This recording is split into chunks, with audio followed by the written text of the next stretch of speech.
في مباراة مخيبة للآمال منتخب مصر بيخسر على أرضه وسط جمهوره من منتخب تونس في مباراة ودية 3-1. منتخب تونس في أول 7 دقايق أحرز هدفين، الأول عن طريق عيسى العيدون في الدقيقة 3، بعد كده حمدي فتحي أحرز هدف في مرماه بطريق الخطأ، ولا يسأل عنه حمدي فتحي لأنها جت في علي جبر الأول، غيرت اتجاهها خبطت في حمدي فتحي، جت في دماغه دخل الجون.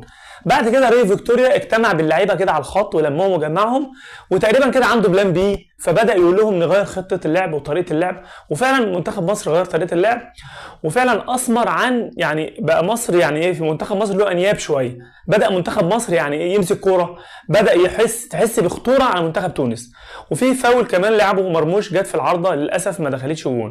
بدا المنتخب واحده واحده سنه سنه كده لحد الدقيقه 35، لحد ما عمر كمال عبد الواحد شاط كوره جميله جدا سكنت مرمى المنتخب التونسي.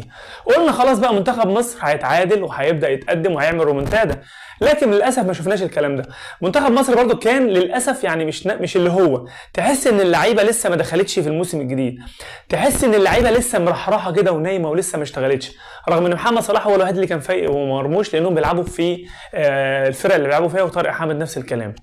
لكن ما تحسش ان منتخب مصر كان عنده الشراسه الهجوميه اللي تقدر تقول انه هيقدر يتعادل او يقدر يجيب جون، فللاسف ما حصلش الكلام ده.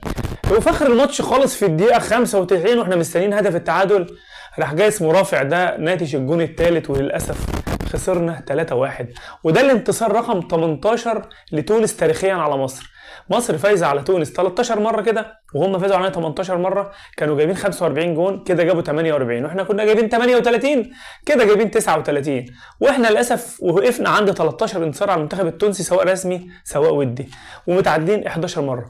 انا شايف ان منتخب مصر ما يطمنش، انا شايف ممكن يكون روي فيكتوريا بيجرب طريقه لعب، بيجرب لعيبه، لكن برضه ما يطمنش. انا نفسي يعني ايه ننزل من اول الماتش تك تك نخلص الماتش في اوله بثلاث اربع تجوان زي مثلا لما منتخب تونس عمل. منتخب تونس كان منظم جدا، رغم ان روي فيكتوريا غير خطه اللعب وعمل بلان بي، لكن منتخب تونس فضل متماسك وفضل واقف صح وفضل بيدافع صح ولاعيبته واقفه صح جدا، وكان بيدور على بعض يعني الهجمات المرتده اللي لم تثمر ايضا عن شيء.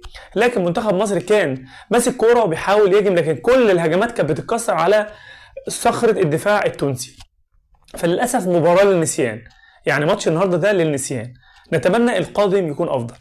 خبر بقى من النادي الاهلي النهارده سافر الى السعوديه وبالتحديد لمدينه الطائف علشان هيلعب ماتش السوبر الافريقي مع اتحاد العاصمه الجزائري.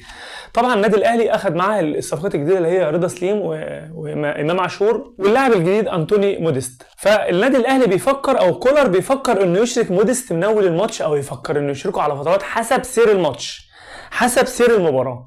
وعلى فكره يا جماعه النهارده احنا لاحظنا اختلاف كبير جدا في غياب لاعبي النادي الاهلي عن منتخب مصر، يعني بجد لاعبي الاهلي تقل في منتخب مصر، يعني على الاقل 7-8 لاعبين من النادي الاهلي لو كانوا موجودين في منتخب مصر النهارده ما كانتش الهزيمه ديت حصلت.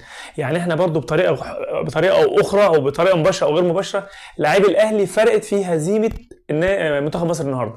اعتقد ان لو لعيبه الاهلي موجوده مش الاربعه ده، في كتير، عندك كهربا، عندك حسين الشحات، عندك حمد الشناوي، لو اللعيبه موجوده النهارده دي كانت فرقت مع منتخب مصر. فالمهم ان الاهلي ان شاء الله هيلعب يوم الجمعه الساعه 9 بالليل استاد الملك فهد في الطائف في السعوديه. نتمنى التوفيق للنادي الاهلي، ونتمنى ان موديست زي ما قلنا يكون اضافه للنادي الاهلي، ونتمنى ان يكون اضافه للدوري المصري، ونتمنى مباريات حلوه، مباريات تشرف كده في الدوري المصري، بحيث ان احنا يعني يا جماعه نواكب الدول اللي حوالينا، الدول اللي يعني استقطبت احسن لعيبه في العالم. في نهايه الفيديو ما تنساش اللايك والكومنت وشير وسبسكرايب وتفعل زر الجرس عشان يوصلك كل جديد. السلام عليكم.